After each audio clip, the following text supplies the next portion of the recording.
In the United States, there's 9.63 million millionaires. Yet worldwide, there are 12 billion millionaires. So technically, if you live in the United States, there's a higher chance that you can be a millionaire. Granted, 9.63 is only 3.21% of the entire population of the United States. But what does it really take to be a millionaire? Let's look at this in several different terms. First, banks and credit unions. For storing your money, the average interest return is only about 1% to 1.5%, depending on where you bank.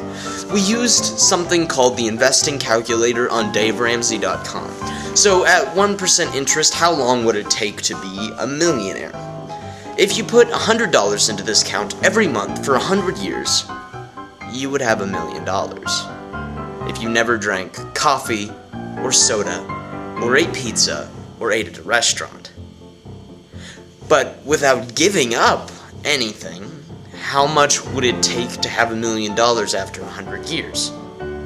Only $500 a month.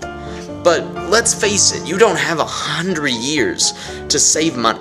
So let's use 43 years, assuming you graduated from college and you retire at 65. And you never work or invest again. You would have to invest $1,600 every single month for 43 years to be a millionaire. But there are better resources. Home Federal Bank in Shreveport, Louisiana offers a 4% interest rate, and you would only have to invest $800 every month in order to become a millionaire after 43 years.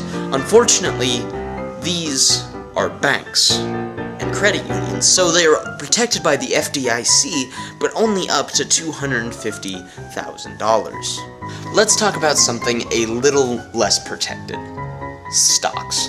Unfortunately, there aren't really solid numbers on investment for stocks, so we pretty much have to play it off the cuff here. Yes, you will hear success story after success story on stocks, but they really aren't ever really solid. One such success story was that of Thelma Howard, who over the years amassed a few stocks and died with $9 million in stocks. Thelma Howard was a housemaid, and she became a millionaire. Granted, these stocks were Disney stocks before Disney was big, and she was the housemaid of none other than Walt Disney himself. She received the stocks as a Christmas bonus every single year that she worked for him, and now the $9 million go to support the Thelma Pearl Howard Foundation, which supports the underprivileged and the arts. So yes, as far as stocks go, you can become a millionaire, but it's never really for certain how much money you'll actually make from it. But if we look at what studies have shown, most millionaires are a lot like Thelma Howard herself. She lived a very modest lifestyle, and yet she became a millionaire. And that's a common fact between most millionaires, is that they don't act like you'd expect a millionaire to act. They don't buy expensive suits or drive expensive cars or live in big homes. Most of them are working class, and most of them are entrepreneurs. Their wives work jobs too, generally teachers. To become a millionaire, you just have to be smart and save your money. And don't spend it, really.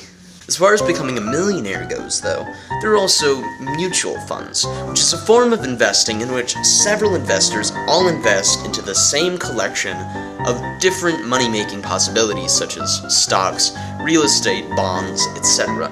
Now, according to DaveRamsey.com, the average return on a mutual fund is 12% yearly. And at 12%, it would only require you to put in $100 every single month for 40 years to have $1 million. That is assuming that the 12% stays at the same average for all the 40 years. Over a decade, according to Dave Ramsey, the average is usually 12%. 12%, but that's never quite certain. In the 90s, it was actually up to 19%, and it's estimated that our current decade will be about the same. Unfortunately, these millionaires that are entrepreneurs, the reason that they're saving their millions and millions of dollars is to support for their children. And then their children go to college and become doctors and lawyers, and while they're in college they learn that these doctors and lawyers, they're supposed to live like doctors and lawyers, and then they no longer live the millionaire lifestyle, and several of them actually tend to become poorer than their parents were, who worked worse jobs.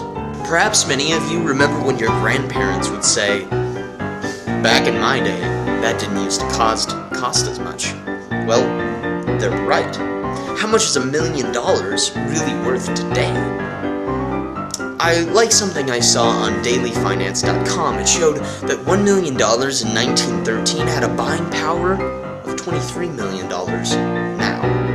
And that number really stayed in the double digits until the 1950s, and it didn't hit $1.6 million of buying power until the 90s. So money isn't worth what it used to be. In the 50s, you could buy a brand new car for $2,000, high-end model. The average is now $30,000 for an average car. With $1 million, assuming no taxes, you could buy 500 cars in the 50s. Now you could only buy 33. And that's not including sales tax and property tax and gas and maintenance. We live in an expensive world where being a millionaire doesn't really matter. Some of us are going to live the life of wondering if I had $1 million. And some of us, a very small percentage, will have $1 million. Maybe it just takes a little bit of patience, a little bit of money for starting out. I guess you have to find out if it takes $1 million to have a rich life. Remember, never stop asking questions. And you've been financed. Thank you.